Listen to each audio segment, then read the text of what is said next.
I was a little too drifty in school, so she thought it was a good idea that I read more books, and she knew I liked history and adventure stories. I started reading about Francisco Pizarro's hard-to-believe conquest of the Incas in Peru.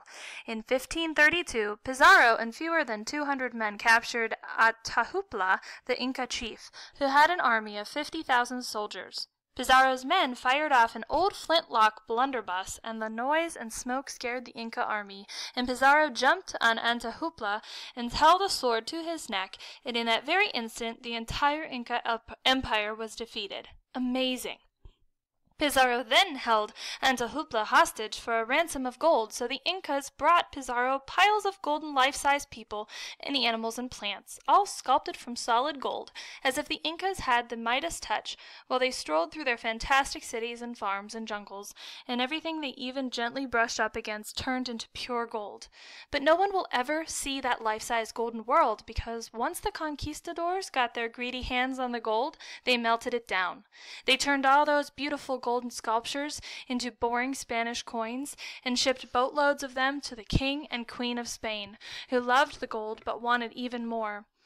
Pizarro then raided all the temples and palaces and melted down the gold he found and sent that back. Still, it wasn't enough for the King and Queen. Pizarro even dug up the dead when it was discovered that they were buried with gold. He had their jewelry melted down and sent back to Spain. But it still wasn't enough. So Pizarro's men forced the Inca people to work harder in the gold mines. They melted the gold ore and sent that back to Spain, and when there was no more gold, Pizarro broke his promise and strangled the Inca king. He turned the Inca people into slaves, and they died by the thousands from harsh work and disease. Finally, one of Pizarro's own men sneaked up and stabbed him to death because he thought Pizarro was cheating him out of his share of gold for helping to conquer the Incas. Gold had driven the conquistadors crazy, and they ended up killing themselves and all of those poor Incas. It was a really tragic story.